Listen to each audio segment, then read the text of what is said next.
میں نے اپنے گورے کلیگ سے کہا تم مسلمان کیوں نہیں ہو جاتے؟ اس نے مسکرا کر جواب دیا کہ تم مجھے کوئی اچھی سی ریزن دے دو، میں اسلام قبول کر لوں گا۔ میں نے اسے اسلام کی حقانیت اور نبی اکرم صلی اللہ علیہ وسلم کی زندگی کے بے شمار واقعات سنائے۔ میں نے ان لوگوں کا حوالہ بھی دیا جو عیسائیت، یہودیت، بدھزم اور ہندو مت چھوڑ کر مسلمان ہوئے تھے۔ میں نے اسے یہ بھی بتایا کہ تم مسلمان ہونے کے بعد جنت میں جاؤ گے۔ وہ بڑی توجہ سے میری بات سنتا رہا۔ میں خاموش ہوا تو اس نے ہنس کر کہا، ہماری کمپنی میں 2 درجن مسلمان ہیں، تم مجھے کسی ایک کا حوالہ دو جس کو دیکھ کر میں مسلمان ہو جاؤں۔ میں حیرت سے اس کی طرف دیکھنے لگا۔ وہ بولا کہ تم مسلمان اگر مل کر بھی اخلاقی لحاظ سے ہمارے کسی کرسچین ساتھی کا مقابلہ کر لو تو میں مسلمان ہو جاؤں گا۔ وہ رکا اور اس کے بعد مجھ سے پوچھا، کیا تم لوگ حلال کھاتے ہو؟ میں نے سینے پر ہاتھ رکھ کر جواب دیا، الحمدللہ مسلمان حرام نہیں کھاتے۔ اس نے کہہ کر گایا اور بولا، تمہاری بات چکن کی حد تک درست ہے، لیکن جہاں تک کام سے محبت، کمپنی کے ساتھ وفاداری اور اعمال کا تعلق ہے، میں نے تم میں سے کسی کو حلال کھاتے نہیں دیکھا۔ دفتر آنے کا وقت 9 بجے اور چھٹی کا وقت 5 بجے ہے، لیکن تم لوگ ہمیشہ 5-10 منٹ لیٹ آتے ہو اور جلدی نکل جاتے ہو، جبکہ میں روزانہ 8:45 بجے دفتر پہنچتا ہوں، اپنا سامان ڈیسک پر سیٹ کرتا ہوں، کوٹ اتار کر لٹکاتا ہوں، لیپ ٹاپ آن کرتا ہوں اور ٹھیک 9 بجے کام سٹارٹ کر دیتا ہوں۔ میں شام 5:30 بجے دفتر سے نکلتا ہوں، آدھا گھنٹہ اپنی چیزیں سمیٹتا ہوں، میز اور ڈیسک صاف کرتا ہوں، کرسیاں سیدھی کرتا ہوں، پردے سیدھے کرتا ہوں، لائٹس آف کرتا ہوں، دروازے لاک کرتا ہوں اور پھر دفتر سے نکلتا ہوں، جبکہ تم لوگ 4 بجے کام بند کر دیتے ہو اور گھنٹہ ٹہل کر گزارتے ہو اور ڈیسک صاف کیے بغیر اور اپنی چیزیں سمیٹے بغیر نکل جاتے ہو۔ ہم یورپی لوگ اپنا باتھ روم خود صاف کرتے ہیں، کموڈ تک صاف کر کے باہر نکلتے ہیں، دفتر کی لائٹس بند کرتے ہیں، پودوں کو پانی دیتے ہیں، اپنی پلیٹیں اٹھا کر ریک میں رکھتے ہیں، جبکہ تم لوگ جھوٹے برتن میز پر چھوڑ جاتے ہو، فلش تک نہیں کرتے اور اگر کر کے جاؤ تو فرش گیلا کر دیتے ہو، سنک میں پاؤں دھوتے ہو اور پورے واش روم کا فرش گیلا کر دیتے ہو۔ میں نے آپ میں سے کسی شخص کو لائٹس بند کرتے نہیں دیکھا۔ آپ کے لوگوں کے ڈیسک پر میس ہوتا ہے، کوئی چیز ترتیب سے نہیں ہوتی، آپ لوگوں کے لباس پر بھی سلوٹیں ہوتی ہیں اور ہاتھ بھی گیلے ہوتے ہیں، آپ لوگ دوسروں کی طرف دیکھ کر مسکرانا بھی جرم سمجھتے ہیں، کام لٹکانا آپ لوگوں کی عادت ہے اور کام کے دوران گپ لگانا آپ لوگوں کا مشغلہ ہے، آپ لوگ کھانا بھی نہایت بدتمیزی سے کھاتے ہیں، منہ سے چپ چپ کی آوازیں نکلتی ہیں اور چائے بھی شڑپ شڑپ کر کے پیتے ہیں۔ ہم یورپی لوگ کسی کی پیٹھ پیچھے بات نہیں کرتے، جبکہ آپ لوگ سارا دن دوسروں کے نقص نکالتے رہتے ہیں۔ ہم خوراک اور ادویات میں ملاوٹ نہیں کرتے۔ آپ یورپ کی کسی بھی جگہ سے کھانے کی چیز خرید لیں، وہ خالص ہوگی اور ڈبے میں وہی کچھ ہوگا جو اس کے باہر لکھا ہوگا۔ ہم لوگ ایکسپائری ڈیٹ کے بعد خوراک کی کوئی چیز فروخت نہیں کرتے۔ یورپ اور امریکہ میں ادویات میں ملاوٹ یا جیلی ہونے کا تصور نہیں، لیکن آپ کے معاشروں میں صدر ہو یا امام کعبہ، اسے خالص خوراک اور اصلی ادویات نہیں ملتی۔ وہ رکا اور پھر بولا، میں نے تم لوگوں کو کبھی پڑھتے ہوئے بھی نہیں دیکھا۔ تم لوگ روز مٹھائی اور چاکلیٹ خریدتے ہو، لیکن میں نے تمہیں کبھی کتاب خریدتے نہیں دیکھا۔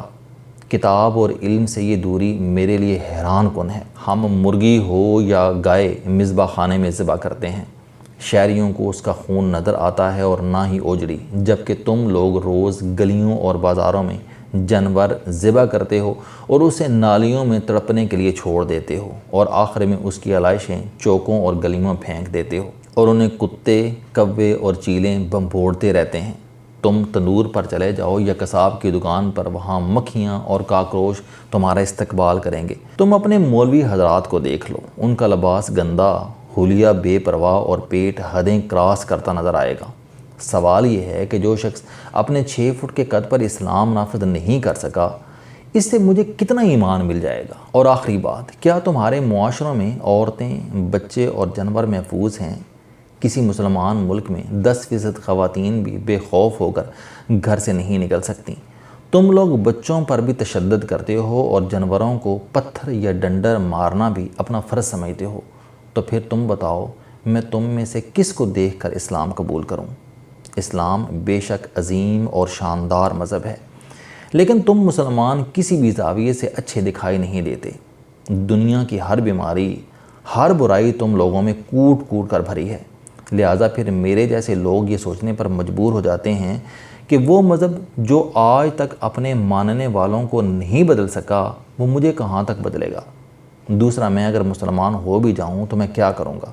کیا میں بآواز بلند ڈکار مارنے کے لیے اسلام قبول کروں، یا عورتوں کو گھورنے اور 40 انچ کی کمر کے لیے مسلمان ہوں؟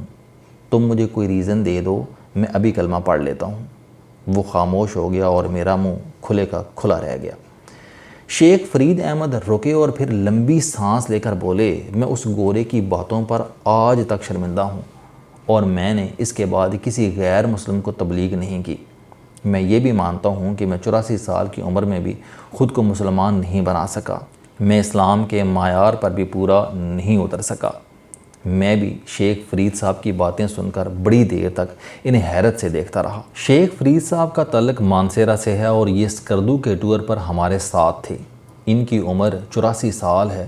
ان کی زندگی کا بڑا حصہ سعودی عرب اور امریکہ میں گزرا۔ بائی پروفیشن انجینئر ہیں، پیٹرولیم کی دنیا کی سب سے بڑی کمپنی میں کام کرتے رہے اور ریٹائرمنٹ کے بعد مانسیرا آ گئے۔ چھڑی کے ساتھ چلتے پھرتے ہیں، مگر ان کی باتوں میں وزڈم اور تجربہ ہے۔ دوسروں سے محبت کرتے ہیں اور خوش رہنے اور خوش رکھنے کی کوشش کرتے ہیں۔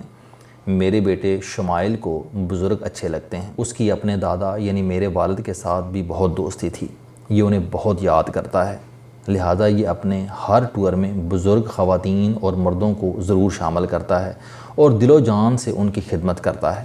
بزرگ بھی اسے دل کھول کر دعائیں دیتے ہیں۔ یہ اس سفر کے دوران بھی شیخ فرید کو ساتھ لے کر چل رہا تھا اور شیخ صاحب اسے ہر قدم پر دعائیں دے رہے تھے۔ مجھے شمائل نے ان کے وزڈم کے بارے میں بتایا اور پھر میں نے ان کی باتوں کو انجوائے کرنا شروع کر دیا۔ اب سوال یہ ہے کہ اس گورے نے کون سی بات غلط کی تھی؟ کیا ہم مسلمان ایسے نہیں ہیں؟ دنیا میں ہر سال صفائی پسند، پرسکون اور پرامن ملکوں کی فہرست شائع ہوتی ہے۔ خوش رہنے، کام کرنے اور سستے ترین ملکوں، تعلیم، انسانی حقوق، انصاف، ماحولیاتی نفاست، پینے کے صاف پانی، خالص خوراک اور کامیابی کے برابر مواقع پر بھی ڈیٹا شائع ہوتا ہے، اور تمام غیر مسلم ملک ان شعبوں میں ایک دوسرے کا مقابلہ کرتے نظر آتے ہیں، مگر میں نے کبھی اسلامی ملکوں کو اس فہرست میں نہیں دیکھا۔ تعلیم ہو، صحت ہو، صفائی ہو، انصاف ہو، انسانی حقوق ہوں، رواداری یا بھائی چارہ ہو، خدمت یا اخلاقیات کے شعبے ہوں، یا پھر کتب بینی اور ہنر مندی ہو، اس میں کبھی سعودی عرب یا پاکستان کا نام نہیں آیا۔ ہم پورا عالم اسلام سال میں جتنا کاغذ استعمال کرتے ہیں، اتنے کاغذ امریکہ کا ایک شہر بوسٹن ریسرچ پیپر میں استعمال کر دیتا ہے۔ کتاب خواہ اسلام کے بارے میں ہی کیوں نہ ہو، لیکن اس کے سب سے زیادہ خریدار امریکہ اور یورپ میں ہوتے ہیں۔ قرآن مجید اور احادیث پر بھی سب سے زیادہ ریسرچ یورپ میں ہو رہی ہے۔ خانہ کعبہ کے فرش کا ماربل بھی یورپ سے امپورٹ ہوتا ہے اور اسے اٹلی کی کمپنیاں کاٹتی اور پالش کرتی ہیں اور یہی اسے فرش پر لگواتی ہیں۔ عالم اسلام کی تمام مساجد میں اذان اور تلاوت بھی یہودی کمپنیوں کے ساؤنڈ سسٹم سے نشر ہوتی ہے، اور ہم سب لوگ ادویات بھی ان کی استعمال کرتے ہیں۔ لہٰذا پھر سوال یہ ہے کہ اقوام عالم کی گلیوں میں اسلام اور مسلمان کہاں ہیں؟ ہماری کنٹریبیوشن کیا اور کہاں ہے؟ دنیا جہاں کی برائیاں، خامیاں، کمزوریاں اور آزمائشیں صرف ہمارے کھاتے میں ہی کیوں درج ہیں؟ وہ قوم جو اپنے مسلمان بھائیوں کو اسلام کے نام پر قتل کر دیتی ہے اور مسجد پر حملہ کر کے 200 نمازیوں کو شہید کر دیتی ہے، کیا وہ اسلام جیسے عظیم مذہب کو ڈیزرو کرتی ہے؟ ہم مسلمانوں کی زندگی میں بھی اسلام کہاں ہے؟ آپ نے اگر اس سوال کا جواب تلاش کرنا ہو تو آپ آج اور کل پاکستان کی گلیاں دیکھ لیجئے گا۔ آپ کو جگہ جگہ قربانی کے جانوروں کی علائشیں ملیں گی، اور آپ پھر خود سے سوال کیجئے گا کہ جو قوم آج تک قربانی بھی صفائی اور سلیقے کے ساتھ نہیں کر سکی، کیا اسے دوسروں کو تبلیغ کرنے کا حق حاصل ہے؟ السلام علیکم، آپ اسٹوڈنٹ ہیں، کوئی جاب کرتے ہیں، کاروبار کرتے ہیں، یا پھر آپ گھریلو زندگی گزار رہے ہیں، اگر آپ اپنی زندگی کو بدلنا چاہتے ہیں تو اس چینل علم دوستی پر آپ زندگی میں کامیابی کے لیے جاوید چوہدری صاحب کے موٹیویشنل، سوشل، سیلف ڈسکوری سے ریلیٹڈ اور صحت سے متعلق بے شمار کالم سن سکتے ہیں۔ میرا دعویٰ ہے کہ یہ چینل آپ کی زندگی بدل دے گا۔ اس چینل کا مقصد اچھی باتیں معاشرے میں پھیلانا ہے اور اچھی بات کو دوسروں تک پہنچانا صدقہ جاریہ ہے۔